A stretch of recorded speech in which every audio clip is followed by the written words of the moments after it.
का भी उपयोग अधिक से अधिक करना है। ऐसा नहीं है कि केवल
जी महोदय, आपका परिचय?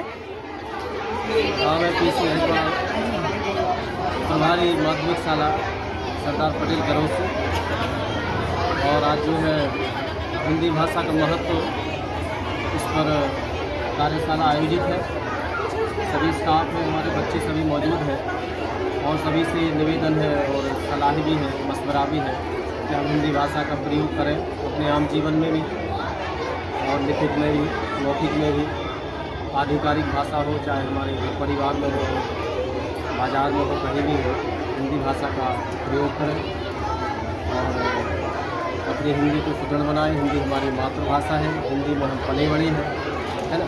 और हिंदी बड़ी चमत्कारी भाषा भी है, तो उसमें बहुत सारे रस, छंद, अलंकार, आप उसकी गहराई में जाओगे तो काफ़ी इसमें मज़ा भी आता है, आनंद भी है। जैसे मैं एक छोटा सा 2 लाइन बता दूँ। हरि बोला हरि ने सुना, हरि गयो हरि के पास, हरि देखा हरि में गया, हरि रह गयो उदास।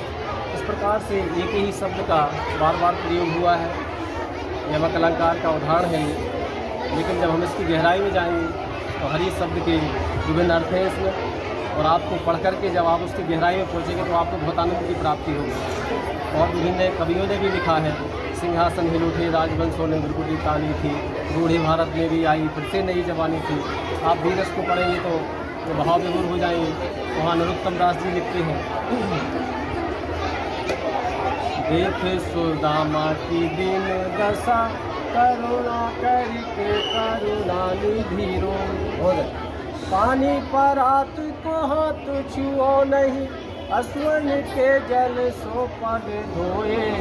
और देख सुदामा की दिन दशा, करुणा करके करुणा निधि रोए। ये आप जब उसको हिंदी को पढ़ेंगे, गहराई में जाएंगे, तो करुण रस का बहुत ही अच्छा उदाहरण है। नरोत्तम दास जी ने अपने सुदामा चरित्र में वर्णन किया है। तो इस प्रकार से तमाम विभिन्न प्रकार के रस, छंद, अलंकार जब हम हिंदी को गहराई से पढ़ेंगे तो आपको बहुत आनंद की अनुभूति होगी, आनंद की प्राप्ति भी होगी। तो ये हम सभी का प्रयास हो कि हम हिंदी को अच्छे से पढ़ें, व्यवहारिक रूप में पढ़ें, वैश्विक रूप में पढ़ें। और गहराई में जब आप जाएंगे, BA MA करेंगे, PhD करेंगे, तो आपको हिंदी में बहुत आनंद की प्राप्ति होगी। जी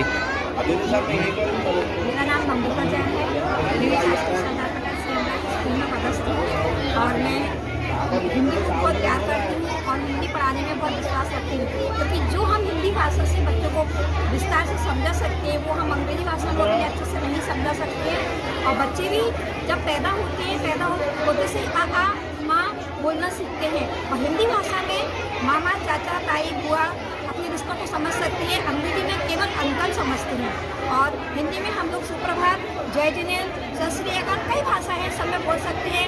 लेकिन हिंदी हमारी राष्ट्रभाषा है, जन की भाषा है, और हमारी आर्य और देव भाषा का उत्तराधिकार लिए प्राचीन भाषा संस्कृत की उत्तराधिकारी बनकर आज हमारी नौरंगी भाषाओं में सबका प्रतिनिधित्व हिंदी राजभाषा बनकर अपने क्षेत्र को विस्तारित करें। मैम, आपकी कई रचनाएं भी हैं और आपने हिंदी को कई प्रकार से अपने जीवन में भी महत्व दिया हुआ है, तो किस प्रकार से क्या संदेश देना चाहेंगे आज इस अवसर पर? हमारा भारत देश चंदन का देश हमारी आध्यात्मिक उन्नति और मोक्षगामी भाषा हिंदी ही है, जिससे हम अपने देश का और हमारा खुद का और संस्कृति का विकास कर सकते हैं। बहुत बहुत धन्यवाद।